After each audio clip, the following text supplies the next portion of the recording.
तुम्ही कधी हात खराब न करता फक्त 1 मिनिटामध्ये पुरणपोळीची कणिक भिजवली आहे का? याआधी एवढ्या सोप्या पद्धतीने झटपट बनणारी पुरणपोळी तुम्ही कधीच बघितली नसेल. पुरणसुद्धा अगदी वेगळ्या पद्धतीने बनवलेलं आहे.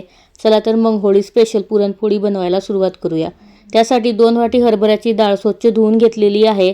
त्यामध्ये अगदी थोडंसं मीठ, थोडीशी हळद आणि थोडंसं तूप टाकून कुकरमध्ये डाळ शिजवून घ्यायची. नंतर मिक्सरच्या मोठ्या भांड्यामध्ये 2 कप गव्हाचं पीठ, थोडंसं मीठ आणि 1 कप पाण्यामध्ये थोडीशी हळद टाकून ते मिक्सरच्या भांड्यामध्ये टाकून घ्यायचं आणि मिक्सरमध्ये हे पीठ भिजवून घ्यायचं आहे. तर हे पोळीसाठीचं पीठ झालेलं आहे. आता पुरणपोळीसाठी आपल्याला पीठ थोडंसं सैलसर लागते, त्यामुळे पोहे खाण्याचे 2 चमचे, परत यामध्ये पाणी टाकायचं, 1 चमचा तेल टाकायचं आणि कणिक भिजवून छान मळून घ्यायची. नंतर याला मुरवण्यासाठी ठेवून द्यायचं.